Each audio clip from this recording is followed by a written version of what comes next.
Hello guys, good day. I'm back again for another tutorial. This is HBT tutorial for your basic setup, configuration, installation for Vicidial and other open source application. Okay, so for today video guys, we will do some changing from the login. For agent login, when agent logins, okay. So when you click the agent logins, this is default one, so they will go to the phone login first, okay. So we will change this one, we will change to like this one. So when you click the agent login, so you will be redirected to campaign login already, or the user login already. So you don't need to add the phone login and password, etc, etc. So this one is automatically populated or input or assigned already on the user account, okay. So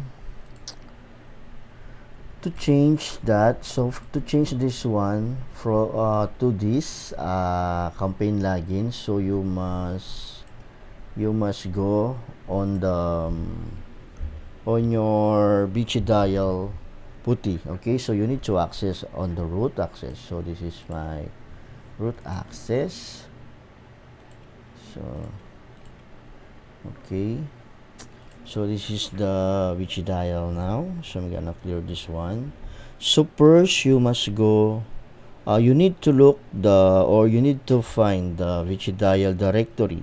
So for the OpenSU or the Vicibox, the default Vicidial directory is on SRB or NSRB directory. So CD, so for directory change, and then slash SRB, just press tab, www htdocs, okay. So if you do to list down ls, so this is the Vicidial directory as of the moment. So from this one, this is the audio file, the new reporting worm, AGC, the agent, and then etc, etc. So from here we need to go to the AGC or the agent channel directory, okay. So you need to use again CD, change directory, and then A tab to AGC, then enter. So you can list down again. So this is the files inside the AGC directory, okay. So from here you need to modify the option. Let me check, where is that? Okay, this one, okay. When you need to modify this one, okay, you know, or you can copy. So just CP to copy option, so that one. So you need to change to options.php, okay.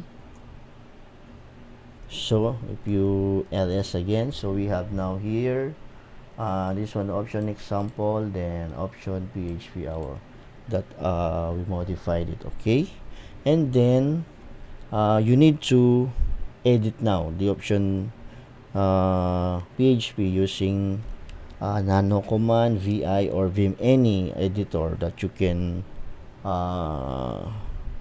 familiar. So you can use vi, vim, or nano. So for me, I'm familiar to nano, so I'm always using nano, okay. Nano option .php, okay. So from here, inside this option php, you can modify this one. So you can use the arrow up and down and look for the user login first, okay, and set this one to 1.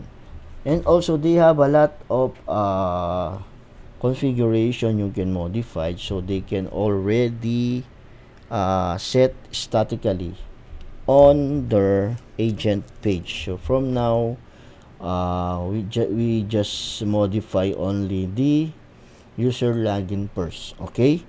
And to save the changes, you need to, for nano, just press the control and O and then enter. To exit, just press the Control and X to exit. Okay? Okay, and then if I go back to our page now, okay, so this is, I just refresh over here, and if I click the agent login, so as you can see, I'm already going to user login automatically. So user login, password, and campaign already. And then, so that agent will not input the username, your user phone and login password. So you must configure the user. Okay, under the user. Okay, under the user, you must configure this one. Okay, you must configure the phone login and password on the user account. Okay, because if you're not put any phone and password under login, they still required to log in their username password. So let's try this one. So I've already input the agent login and password over here. Okay, so I will go back to my, okay, if I input my username and password, okay, as you can see, it's not required any phone login, so just purely username and password directly. Okay, see,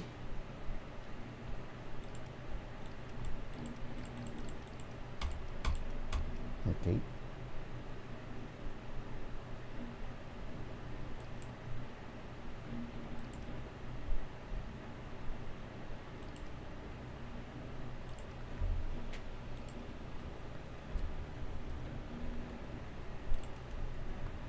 so let's double check again in incognito, user login.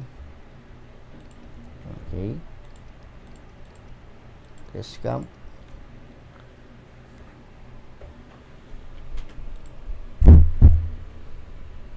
Allow. Okay, so as you can see,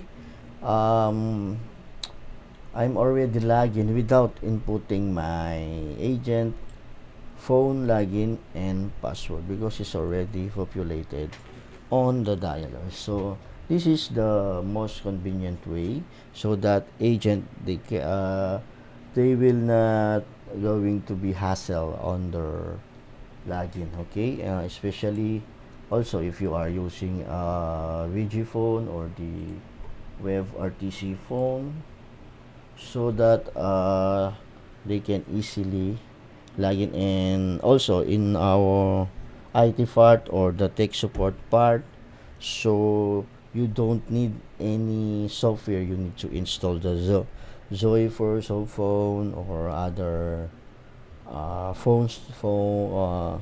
software phone on their machine, okay, on their workstation. So it's a very easy way to use right now if you are using a web phone or the Vicidial VG phone. Okay, so hope you are enjoying our video on how to modify your agent login screen from agent login, phone login username to user login first. Okay, so hope you are enjoying our video, guys. So hopefully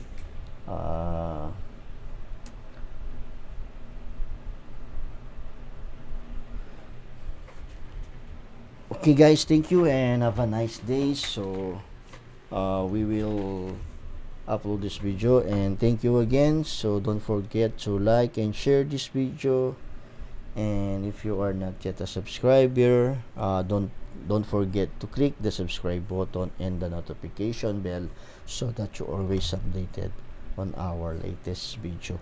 More video will come. So thank you for support and follow, guys. Thank you and have a nice day. Bye bye.